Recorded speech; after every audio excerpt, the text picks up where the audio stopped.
Imagine discovering that the one thing you want most is the only thing your money can't buy.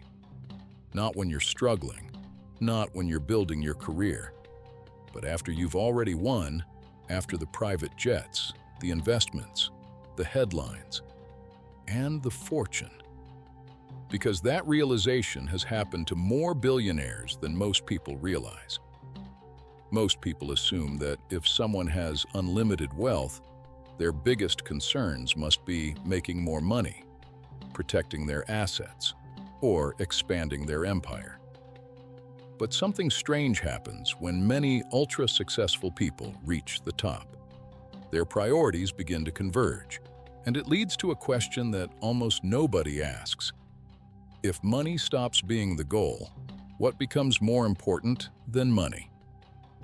One clue comes from Warren Buffett.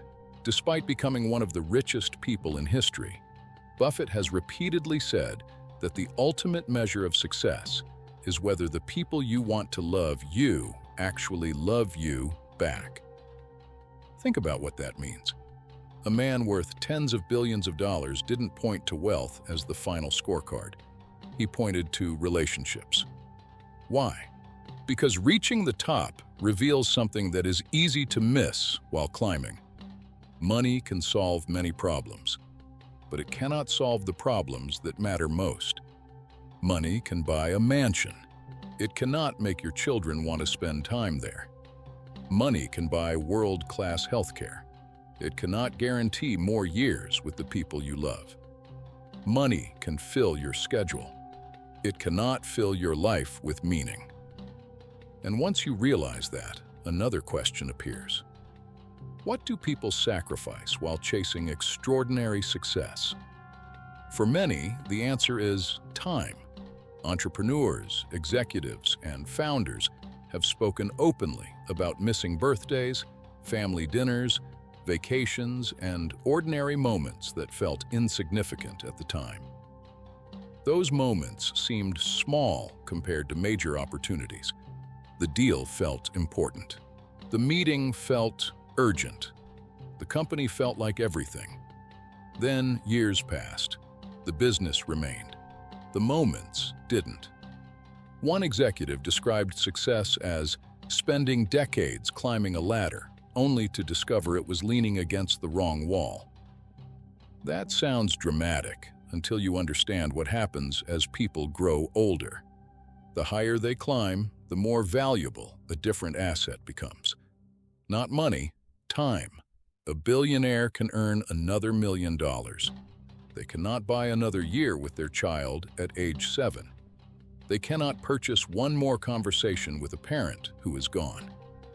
They cannot negotiate with yesterday. Suddenly, the rarest resource isn't cash. It's time that can never be recovered. And that raises an even bigger question.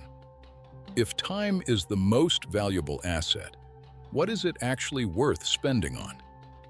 This is where another pattern emerges.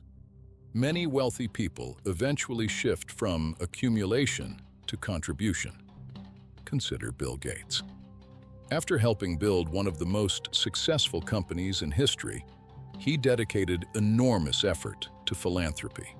Or Chuck Feeney, the billionaire who gave away nearly his entire fortune during his lifetime. These people had already won the money game, yet they kept working. Why? Because purpose gave them something possession couldn't.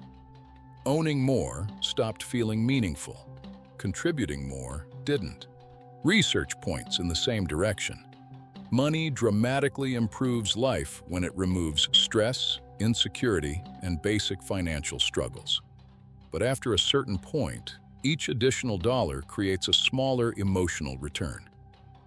The difference between struggling and comfortable can change your life.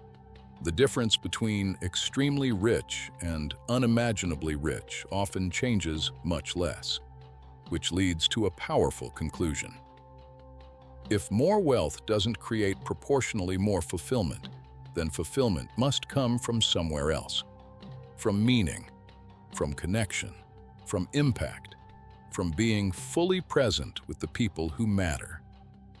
And eventually, every human being confronts realities that money cannot negotiate with: aging, loss, mortality. When those moments arrive, priorities become crystal clear. The luxury watch doesn't matter. The status doesn't matter. The portfolio doesn't matter. What matters is who is standing beside you. And that's the lesson many billionaires discover after spending a lifetime chasing success. Money was never the destination. It was a tool they hoped would lead to freedom, security, happiness, and peace. But the things they were truly searching for often came from somewhere else entirely. From relationships, from purpose, from time, from love. So here's the idea worth remembering. The richest people on earth often learn that the most valuable things in life are the things they cannot buy. Which means the real question isn't how much money you're accumulating.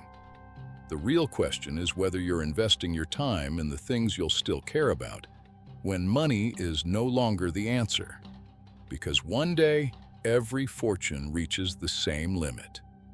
And when that day comes, the people you loved, the lives you changed, and the moments you shared become the only wealth that truly remains.